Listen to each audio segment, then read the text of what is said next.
Well, good morning. It is still Monday, July 15th, I think. 8:39 a.m.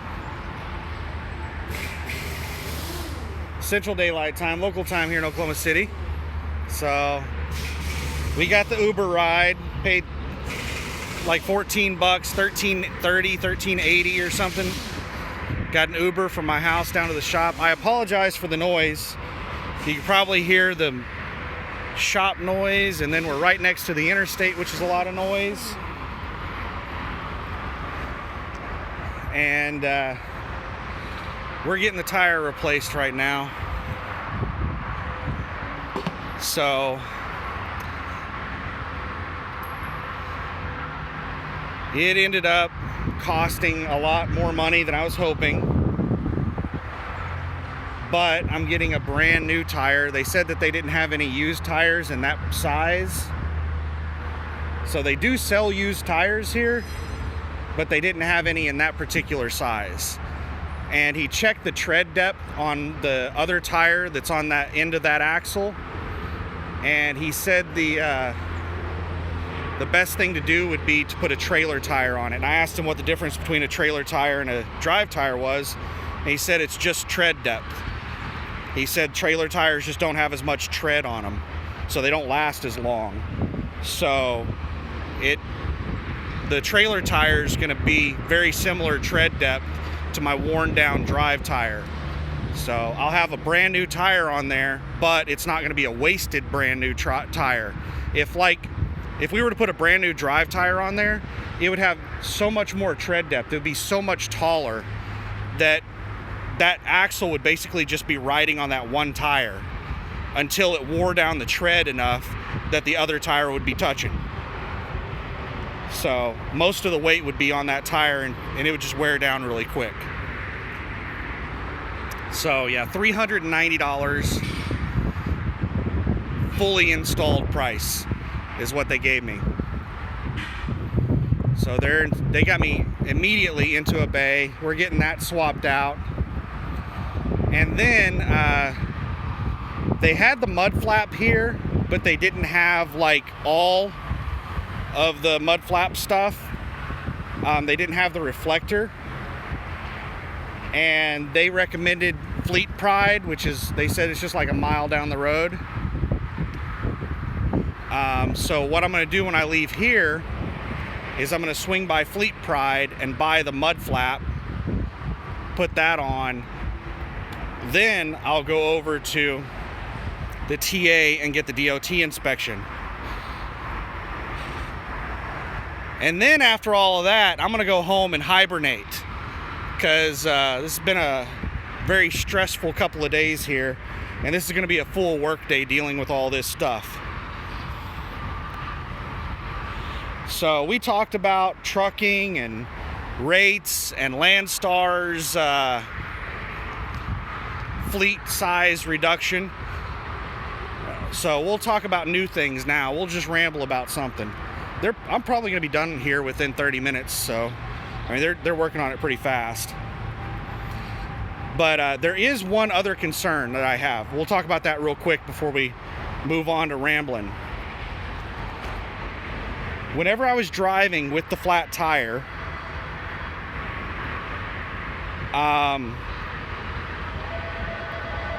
the truck was driving fine until I got to 45 miles an hour. As soon as I would get to 45 miles an hour, I would start to get like a wobble in the drive tires. And the faster I would go over 45, the worse the wobble would get. Like if I got up to 55 miles an hour, the wobble would get so bad that it felt like I was like gonna rock off I was gonna, lose control of the truck. Like it wasn't just like a little tiny wobble. It was a really, really bad wobble.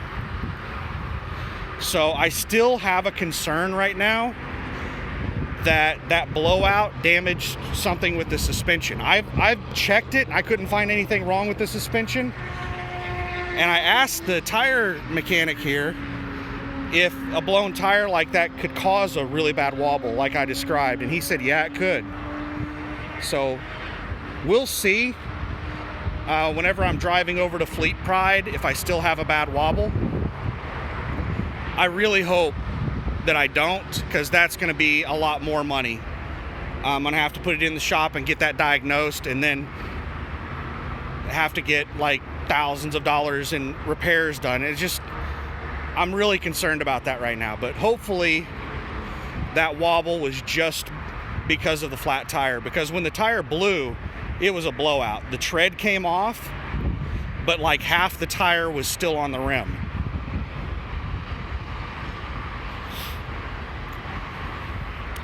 So anyway, we're out here getting this done. So now we can start rambling.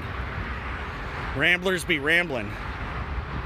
What we want to ramble about? Well, the news of the day, Saturday afternoon, Saturday evening. I don't remember exactly what time it was. I think it was around 4 p.m. Not sure though. Saturday afternoon sometime. President Trump, or former President Trump, had an assassination attempt. That's the really big news of the day. So they are still trying to figure out the exact details of everything that happened. So I'm going to give my opinion on the situation, and I just want to preface my opinion by saying that this is based off of the details that I've heard so far. And the details are likely going to change as the investigation continues. Because, like, whenever this first happened, there were 3 or 4 different names released of the shooter that were all wrong. And then there was somebody that looked like the shooter that came out and started posting videos saying it wasn't him. He was claiming to be the person that was named as the shooter. And it was just somebody that looked similar to the shooter that was just trolling to get, views, internet points. So yeah, there's a lot of bad information out right now. So my opinion is likely to change as we get better information. So what is my opinion? Oh my God, sitting here speaking about this, look at that trailer right there. The back of that trailer, I don't know if you can read it in the video, it says, "Trump, God, we need you now." Has Trump on one door and "God, we need you now" on the other door. Man, people and their politics. I'm not really big into politics. So, all right, so what are my opinions on the shooting? First of all, I think that the far left has gotten cultish. They've radicalized. The political parties have always had extremists, both political parties, Republicans, Democrats, both parties have always had extremists, but they've always been at the fringes. They were never in, like, respectable positions or had any kind of say in anything. And even the parties, the Democrats look down on the radical left and the Republicans look down on the radical right. Nobody took them seriously. Now, the radicals are running the Democrat Party. And they've been openly calling for violence against Trump. They've been telling their cult that if Trump wins the election, the world's going to fall apart. And after the debate a few weeks ago, they told their cult that they can't win the election with Biden. So basically, they've told this cult of fanatics, these indoctrinated children, because our school system is full of this far left indoctrination, and it's been radicalizing kids for the last decade or two. And they're telling these radicalized cult followers that the world's going to end because Trump's going to get elected. And they've been Like Biden, the president of the United States, made a post on his Twitter account. And it might not have been him. It was probably one of his aides or something. These politicians, most of them are not the ones that actually do their posting, or they don't write their own speeches or any of that crap. Most of them are just puppets. But someone representing Biden on his Twitter account said that they need to stop debating Trump and put a bullseye on him. That is an indirect way of calling for somebody to assassinate him. Like that is about as blatant as you can say it without explicitly saying it. So the radical left has told their cult to kill Trump, and somebody in the radical left actually tried to do it. I think they should be held accountable for that. They are still, to this day, trying to put Trump in jail or keep him off the ballots or make him suffer some kind of ramifications for him telling people to show up on January 6th and, protest. He didn't tell them to riot or anything like that. He told them to show up and protest. And they're trying to hold him accountable for the January 6th riot. He didn't call for that. And Biden and the Democrats are openly calling for people to assassinate Trump, and one of their followers actually attempted it. Are they going to be held accountable for that? That is insane that we have politicians calling for the assassination of their political opponents. Is this fucking communist Russia? Are we back in the USSR days or something? This is insane.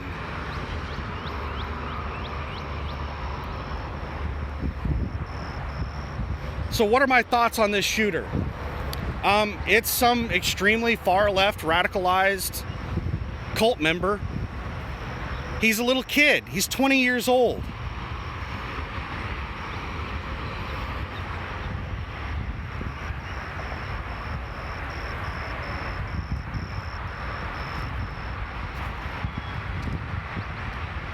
There's a whole bunch of rumors going around about him. Supposedly, he recently got into an altercation with some people at the community college he goes to, and said that all Republicans need to die or some shit like that. There's also people that went to high school with him said that they never heard him talk about politics.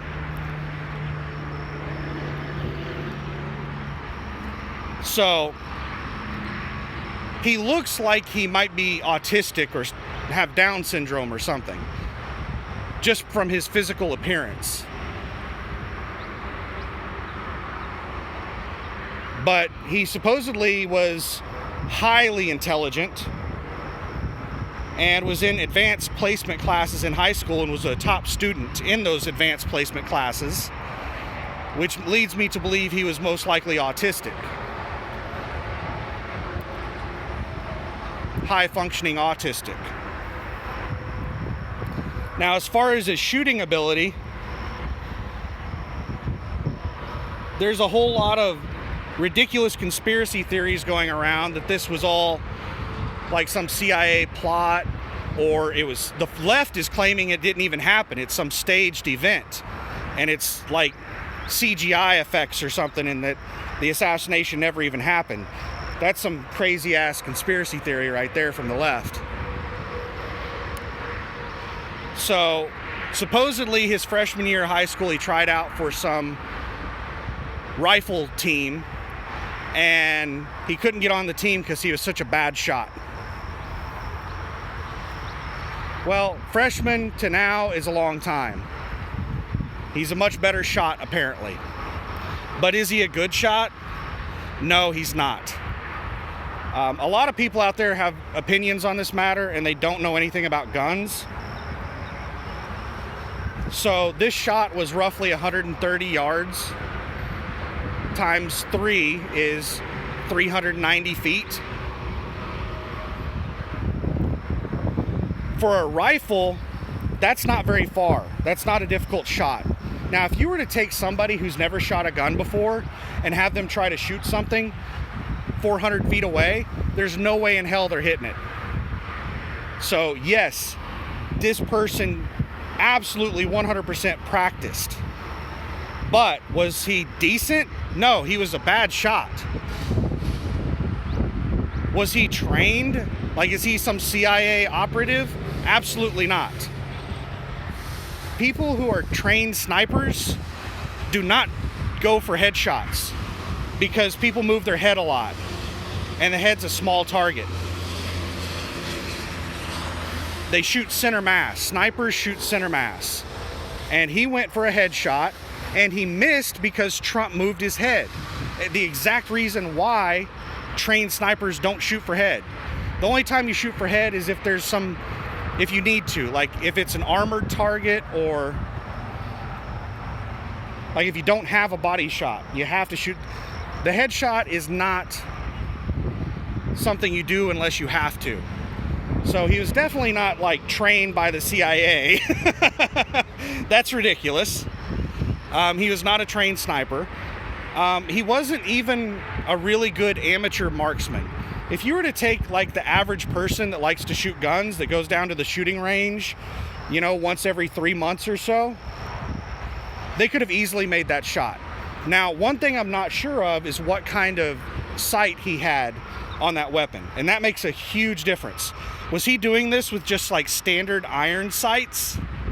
With standard iron sights, that would have been a fairly difficult shot. It wouldn't, like, anyone who is proficient at shooting would have been able to make that shot. But someone who is an amateur that was like not very good, it would have been a very, very difficult shot for them with just iron sights.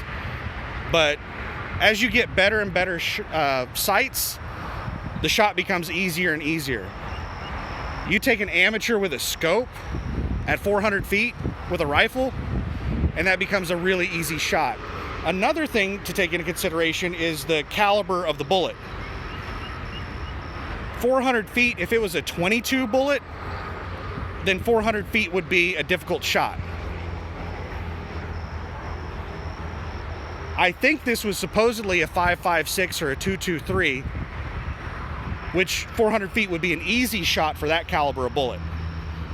The reason it would be a more difficult shot with a 22 is because a 22 round moves a lot slower. It's a lot lighter round. It's going to be more affected by the air, and it's going to have more bullet drop.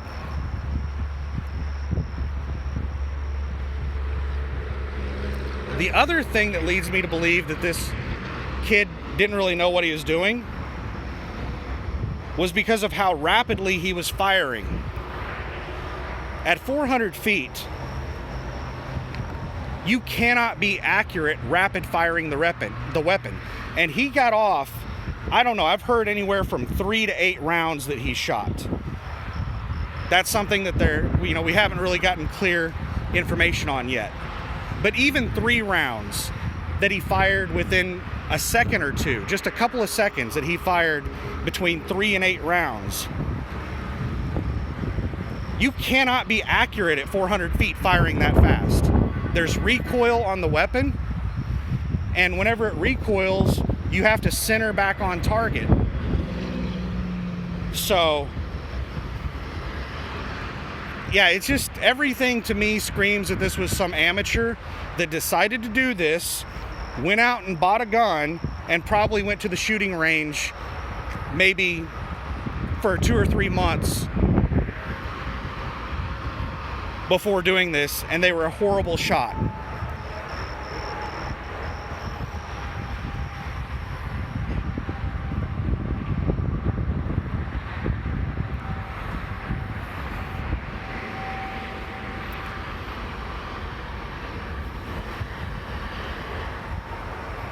It's really sad that this happened.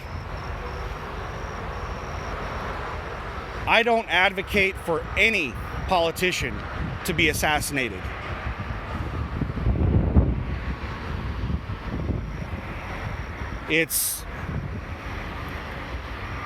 it's not a way to resolve differences. Now, I'm all for a revolution or a civil war if it comes to that. That is like something that we escalate to, but one person taking it upon themselves to go and assassinate someone because they have a difference of opinion with them, no, that's not, no, I don't, not in favor of that.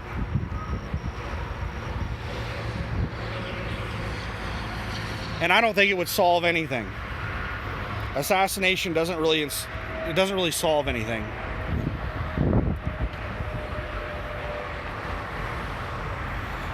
It just creates a whole new list of problems.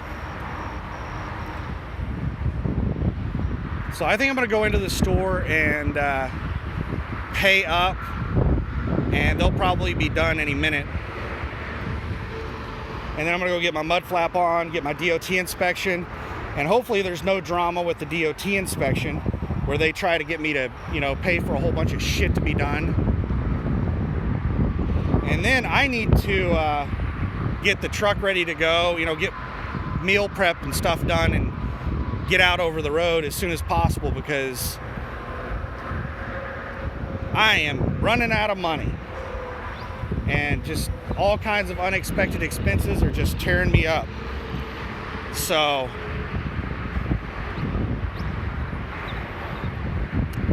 I think we'll just wrap it up there. I'm just so glad that bullet did not hit.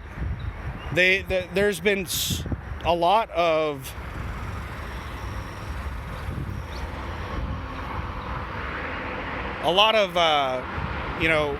reporting on how close it was, and Trump turned his head right before the shot, and if he hadn't turned his head, he would be dead right now.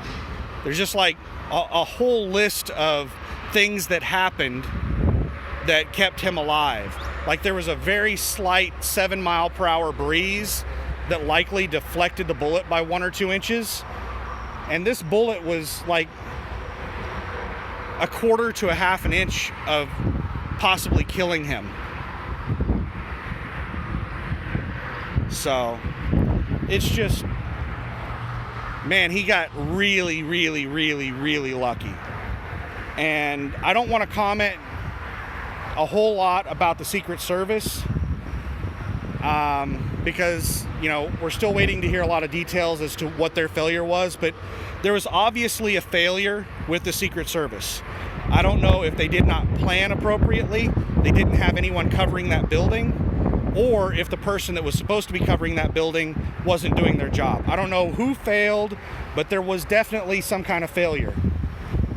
And from what I saw, it appears that the Secret Service were only guarding the stage. It looked like the police were doing everything else. They were doing the counter snipers and all that stuff. All right, they just gave me the thumbs up and said that I'm good to go. So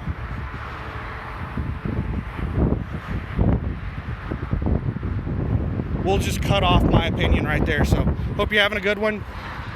Maybe I'll upload another video while I'm waiting on the DOT inspection to get done. All right, have a good one. Bye.